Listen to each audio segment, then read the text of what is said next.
Hello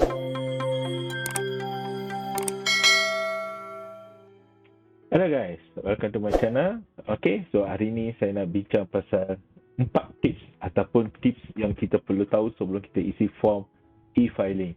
Okay, so seperti biasa, okay, setiap tahun kita akan buat e-filing.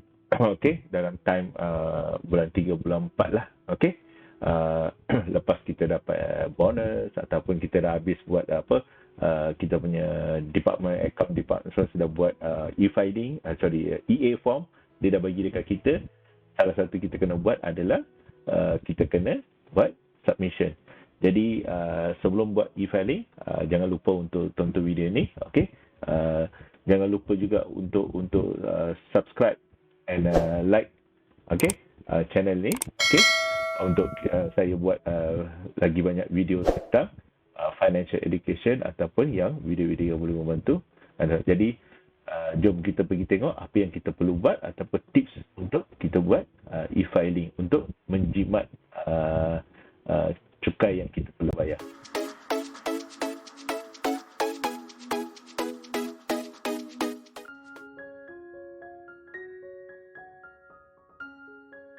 Hello guys, okay, so ini adalah tajuk 4 tips yang major lah untuk kita buat penjimatan cukai pendapatan. Okay, so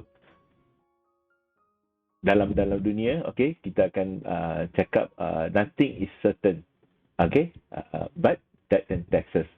Maksudnya dalam dunia ni tiada yang pasti, okay, selain daripada kematian dan cukai. Of course dia macam lawak jenaka sedikit, tetapi setiap kita pasti kalau kita cukup kita punya amount ataupun gaji ataupun income yang kita dapat, kita perlu bayar cukai. Sebab tanpa cukai, macam mana kerajaan nak berfungsi ataupun bagaimana kita sesuatu negara nak makmur. Jadi cukai itu adalah penting untuk semua. Tetapi ada banyak cara untuk kita nak elakkan ataupun kurangkan kita punya liability. Okey, so secara ringkas, okey, kita dia sebenarnya ada banyak, okey, saya cuma ambil sedikit lah. Okey, dia punya term, okey, ada sedikit bahasa Inggeris, okey. Satu adalah tax evasion, yang satu lagi adalah tax avoidance, yang ketiga adalah tax planning. Okey, apa beza antara tiga ni? Okey, of course tax evasion ni dia macam kita lari daripada cukai. Ini sebenarnya kita elakkan lah. Okay, tax avoidance ni maksudnya kita minimize tax kita. Okay, ini adalah legal. Okay, banding dengan tax evasion, ini confirm illegal. Maknanya kita lari daripada bayar cukai. Kita sebagai rakyat Malaysia ataupun rakyat yang bertanggungjawab perlu bayar cukai. Tax planning of course lah. Ni kita plan lah untuk efisiensi kita, and of course ini adalah legal. So daripada sini kita boleh nampak tax avoidance, tax planning adalah legal ataupun dibolehkan, tetapi tax evasion is a big no. Okay, it's a big no. Okay, so macam kita tadi, the nature dia adalah illegitimate means, tetapi tax avoidance dia bukan nak kata loophole sangat, okay, tetapi kita still comply with the law provision. Maksudnya kita tahu apa law ataupun undang-undang memberikan kita untuk minimize tax. So kita cuma cari cara-cara, okay. Of course kalau dalam bentuk quoted unquoted, orang akan kata loopholes lah, tetapi sebenarnya bagi saya tak adalah sangat, sebab kita cuma ikut undang-undang. Okay, for tax planning sama jugalah, use the law to reduce the tax liability. Okay, so biasanya tax evasion kita akan lari daripada cukai, so kita tahu kita kena perlu bayar cukai. Tetapi tax avoidance kita buat sebelum tax liability. Okay, ini juga tax planning pun kita buat sebelum tax liability. Okay, so ini yang impact penting ni. Kalau tax evasion, kita boleh didenda, disaman, ataupun worst case kita boleh dipenjarakan. Tetapi tax avoidance tidak ada penalti, tidak ada dipenjarakan. Tetapi of course kalau kita violate tax rules ataupun kita kurangkan ataupun menipu dekat sini, which is almost same as tax evasion, then of course lah kita akan masuk dalam kategori tax evasion lah, kena bayar penalti ataupun dipenjarakan. Okay, so itu secara ringkas. Okay, that's why tax avoidance atau tax planning adalah penting untuk setiap rakyat Malaysia yang bayar, biasanya kita panggil PCB lah, cukai berjadual, potongan cukai berjadual yang setiap bulan dalam slip gaji. Kalau rasanya gaji sekarang ni lebih daripada 3,000 ataupun 3,500 kalau rasa saya. Okey, yang setiap bulan HR kita akan potong untuk bayar income tax. Okey. So kita tengok. Okey, so in summary, tax avoidance adalah legal, tax evasion adalah illegal. So jangan buat yang ini, nanti kena bayar saman atau penalti ataupun kena penjara kalau terlalu kita tak bayar penalti dia. Okay, so kita guna all the available legal loopholes. Okay, tetapi tax evasion memberi illegitimate means lah. Okay, kita buat sebelum tax liability, yang ni selepas tax liability. Of course, yang ni tiada penalti atau imprisonment kecuali kita violate rules. Yang ni confirm ada penalti ataupun imprisonment. Okay. So, satu lagi tarikh yang kita kena ingat, yang siapa yang makan gaji 30 April lah. Siapa yang buat bisnes, dia lambat sedikit. Rasanya bulan Mei ataupun Jun. Biasa dia orang akan bagi, saya bercakap pada yang orang yang makan gaji lah. Rasanya form BE. BE rasanya. Okay. Earnings. Okay, saya tak tahu, lupa dia punya tu. Tapi kita punya tarikh akhir untuk submit e-filing adalah 30 April. Jangan tunggu last minute sebab kadang-kadang server antara 25 hingga 30 April. Okay. Selalunya akan busy sebab ramai yang akan masuk untuk buat meet this deadline. Jadi kalau boleh cubalah buat. So sekarang ni 12 Mac. Okay, so kita ada dalam sebulan lebih, sebulan setengah. Okay, so bolehlah plan untuk buat. Okay, so sebab tu video saya hari ni akan tunjuk apa cara untuk kita nak jimat ataupun untuk minta tax relief. Okay, so LHDN Malaysia, of course dia orang kata pemungut cukai lah kat Malaysia. Okay, so ni adalah masa bulan 3 dan bulan 4 adalah penting untuk semua yang makan gaji ataupun bekerja perlu untuk submit e-filing. Takkan ada orang lain akan buat. Okay, kita yang kena buat. Kalau zaman dulu kita kena isi borang, kita kena pergi office, kena buat. Tapi sekarang ni kita boleh buat semua online. Okay, jimat masa. Lepas tu tax credit ataupun duit lebihan kita bayar melalui PCB tu, LHDN akan refund dalam masa, tak silap saya dalam seminggu ataupun paling lama dalam 14 hari, dalam 2 minggu. Okay, kecuali ada masalah ataupun LHDN akan audit dan mungkin ambil masalah. Tapi selalunya kalau semua complete dalam kadang-kadang 2 hingga 5 hari ataupun 7 hari lah. Okay, days kita boleh dapat kita punya tax credit balik. Okay, so apa yang kita kena tahu, so dia sebenarnya LHDN dia dah buat beberapa pelepasan cukai lah. Okay, jadi kita tahu apa yang diberi. Okay, jadi kita bukan nak menipu ataupun bukan kita nak tax evasion, tapi kita tax avoidance. So di beberapa, mungkin tak boleh nampak, kejap saya akan tunjuk secara detail.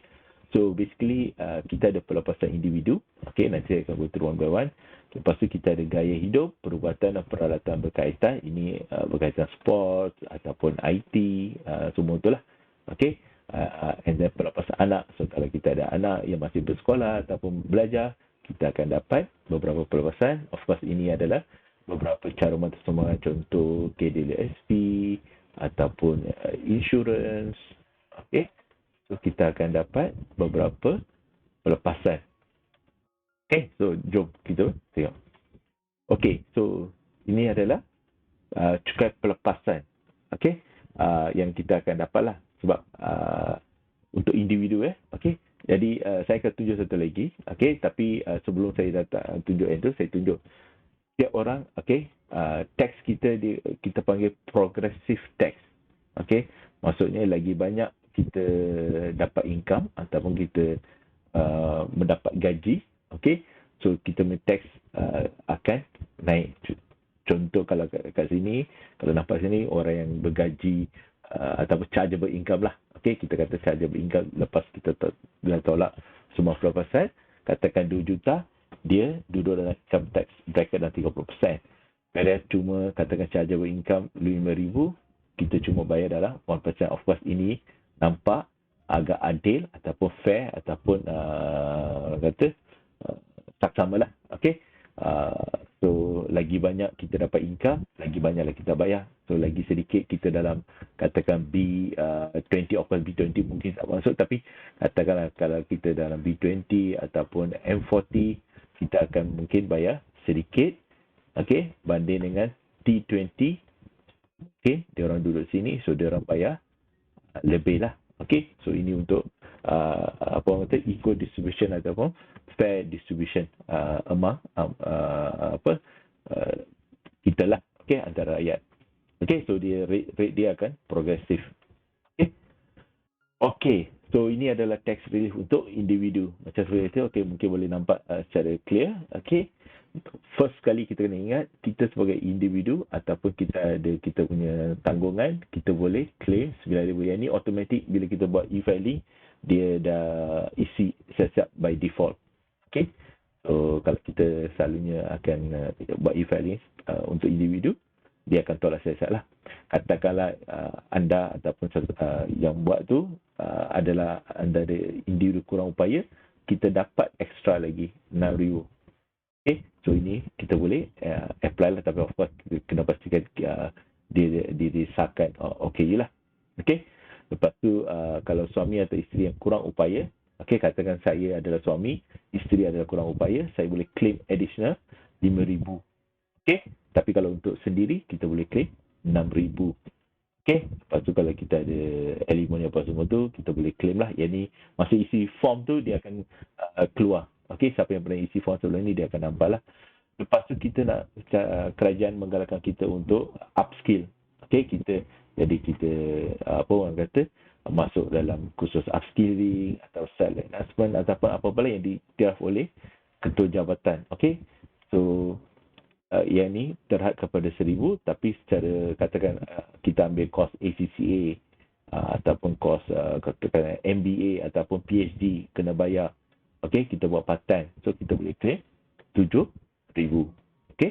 So faham So detail boleh tengok dekat page LSTN, dia dah siapkan. Okey. Okey, yang ni kedua ni. Ini kadang-kadang berubah setiap tahun, tapi untuk tahun ni, okey, apa yang menarik saya nak cakap, perbelanjaan melancur dalam negara. Kita ada RM1,000 sebab hari tu kita ada pandemik COVID. Jadi interstate ataupun border tak buka, kita tak boleh travel. Tapi once interstate dah buka, dia kerajaan Malaysia sebab international border tak buka lagi, jadi dia nak menggalakkan domestic tourism. Jadi dia dengan agensi kerajaan MOTAC, okay, under Tourism Ministry, dia orang menggalakkan lah. Jadi siapa yang simpan resit penginapan, okey, yang berdaftar ataupun bayar masuk ke pusat taringan pelancong, kita boleh claim. Okey, macam saya sendiri, saya hari tu ada pergi Pulau Perhentian, jadi simpanlah, okey, sampai ke RM1,000. Lepas tu kalau rawatan khas, okey, yang ni rasanya dah beberapa tahun memang dah ada, so kita boleh claim. Okey, satu lagi untuk kalau katakan untuk individu sendiri, individu ataupun pasangan, kalau OKU kita beli peralatan alat sokongan, kita boleh claim RM6,000. Okey, ini yang agak menarik. Just take note, biasa kita akan beli phone ataupun masa hari tu PDPR kita beli laptop ataupun tablet untuk anak kita. Okey, so kita masih boleh claim RM2,500 setahun untuk bukan saja untuk komputer, okey. Tengok kat sini, telefon pintar, smartphone. Jadi siapa yang beli phone ataupun tablet, okey, PC ataupun even hari tu masa COVID, kebanyakan student atau murid-murid belajar dari rumah, kita mungkin baru subscribe ke internet, okey, sama ada Unify ataupun even mobile data plan, kita boleh claim juga. Okey. Satu lagi peralatan sukan, ni seperti contoh kita raket, kasut kasut sukan ataupun apa-apa lain berkaitan dengan peralatan sukan, ataupun kita subscribe contoh ke membership Anytime Fitness ataupun apa-apa fitness center, kita boleh claim. Tapi maksimum semua ni termasuk komputer, tablet, phone, fitness, okey, cuma 2,500 kita claim. Tapi rasanya kebanyakannya akan layak lah. Kalau tak, bukan pasal membership fitness, sekurang-kurangnya untuk mobile data plan ataupun untuk beli telefon pintar. Okey. Okey. Tahun ni rasanya okey, dia ada tambah satu lagi. Okey. So kalau dulu dia dalam ni, okey, tahun ni dia tambahkan lagi sedikit sebab masa hari tu anak-anak terpaksa ataupun kita perlu beli. Jadi tahun ni mungkin kita boleh claim dekat 5,000. Okey, so maknanya 2,500 cuma untuk komputer saja. Jadi yang baki 2,500 tu kita pakai untuk mobile data plan ataupun Unify ataupun subscription ataupun fitness. Okey, so ambil peluang yang ini. Okey, so tambahan gaya hidup ada juga. Okey, so kita dapat sama je lah peralatan sukan ataupun kita sewa mana-mana fasiliti sukan. Okey, ataupun kita menyertai apa-apa pertandingan, so tambah lagi dapat 500. Okey, yang sebelah sini mungkin untuk wanita lah. Okey, sorry, itu pembayar cukai wanita sahaja. Pembelian peralatan penyusuan. Okey, peralatan. Okey, anak kurang daripada 2 tahun. Okey, and then dibuat 2 tahun sekali lah. Okey, jadi RM1,000. Satu lagi yang perbelanjaan perubatan untuk penyakit serius. Okey, yang ni kita boleh 8,000. Okey, apa yang menarik tahun lepas, okey, siapa yang buat pengesanan COVID-19, contoh RTKAG ataupun PCR test, okey, ataupun apa-apa yang kita buat di klinik ataupun kita beli simpan resit, kita boleh claim RM1,000. So ini yang sesuatu yang menarik. Okey, walaupun total adalah 8,000, jadi kita untuk COVID saja kita boleh claim sampai 1,000. Okey.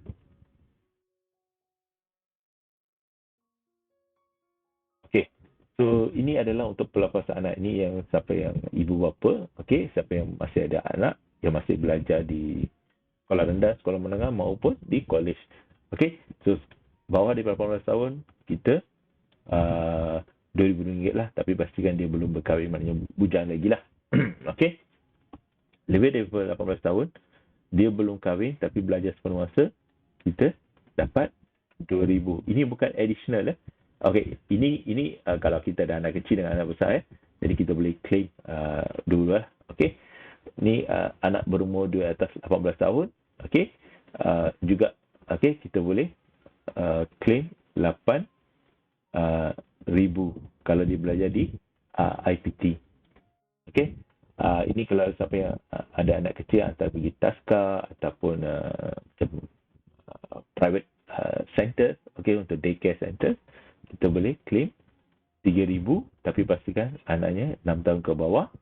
Okey, cuma boleh claim salah seorang lah, suami atau isteri sahaja. Lepas tu satu lagi, kalau kita ada anak kurang upaya, tadi yang kita sendiri atau pasangan kurang upaya, yang ni kalau kita ada anak kurang upaya, kita boleh claim 6,000. So this is additional. Okay. Lepas tu tambahan pula kalau ada anak yang kurang upaya, belum berkahwin tapi belajar di IPT, 8,000. Okay, so ini pun boleh claim. Okay, so sama ada dia boleh claim on top of it ataupun dia part of it. Nanti masa isi form tu boleh just check lah, dia akan bagi tahu dekat line tu. Okay. Okay, ini adalah cara mula sumbangan. Ini rasanya pun kebanyakan orang akan buat sebab kita kebanyakannya sudah pasti akan ada akaun EPF.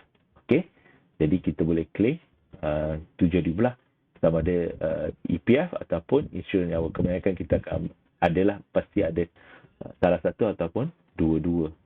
Okay, so untuk insurans nyawa kita boleh claim 3,000, untuk KWSP kita boleh 4,000 lah. So total adalah 7,000 lah. So just pastikan, saya rasa kebanyakannya mungkin layak untuk claim 4,000 maksimum. Insurans mungkin 3,000 ataupun lebih tapi maksimum 3,000. So kalau kita cuma bayar dalam 2,000, just claim 2,000. Kalau kita bayar cuma 1,000, kita bayar. Okay? Tapi maksimum adalah 3,000. Untuk SOXO, kita boleh claim 250 lah. Saya rasa ramai juga akan bayar SOXO. So kita just claim.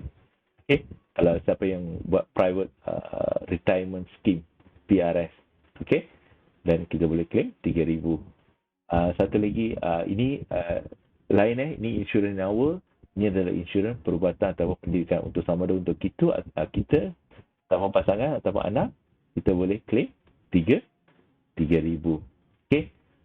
Satu lagi, SSPN, tabungan bersih. Maksud tabungan bersih ini adalah net deposit. Contohnya lah, okay? Ni saya explain sedikit, net deposit. Kita boleh claim sampai 8,000. Tapi net deposit sampai ke 8,000. Contoh kita deposit 10,000. Contoh. Okay? Lepas tu kita withdraw. Okay? 1,000. Okay? Jadi baki adalah 9,000. Okay? Ini adalah net. Okay? Net lah. Okay? So yang ni kita boleh claim 8,000 maksimum. Tetapi kalau katakan sini kita 10,000, okay? Tapi kita withdrawal, contohnya sebelum ni kita ada ni 11,000, okay? So dia boleh jadi negatif 1K, maknanya kita tak boleh claim apa-apa. Tapi katakan kita simpan 10,000, kita tak ada apa-apa withdrawal, so maknanya net adalah 10K, tapi still maksimum kita boleh claim adalah 8K. So itu maksudnya tabung bersih, maksudnya net deposit. Dia akan tolak dengan withdrawal sebab dia tak nak kita deposit 8,000, lepas tu kita withdrawal 8,000. Okay, basically kosong at the end of the day, tapi kita claim 8,000. So yang ni tak boleh So dia akan check dengan IC anak kita ataupun detail anak kita lah dekat SSPN. Jadi pastikan kita ada simpanan tolak withdrawal, berapa amount dia. Kalau beza dia katakan cuma 3,000, dan kita claim 3,000. Kalau beza dia cuma 2,000, kita claim 2,000 sahaja. Okay? Okay, so macam saya kata, just pastikan, okay, LSTN, boleh pergi dekat page LSTN, ada banyak relief, jadi just boleh check. Tarikh akhir adalah 30 April. Okay? Kalau tak pasti, LSTN dia punya e-filing dia ikut line. Okay, kalau dia macam total dia akan bagi tahu. Kalau separate line by line pun dia akan bagi tahu. Okay, so form dia agak mudah. Okay, biasa saya isi tak sampai 5-10 minit. As long as kita ada E8 form sebelah kita. Okay, and then semua receipt. Okay, yang kita nak claim. Okay, kita ada. By kategori dah buat siap, mungkin dalam Excel sheet dah kategorikan sebagai individu ataupun untuk sukan, untuk buku, untuk komputer, apa semua tu. Lepas tu totalkan, dan kita dah ada detail ni, dan kita boleh submit tak sampai 5-10 minit, kita boleh buat e-filing. Okay, so itu saja guys. Thanks very much. Okay, jangan lupa untuk like, share and subscribe kalau berguna. Okay, so stay safe, stay home.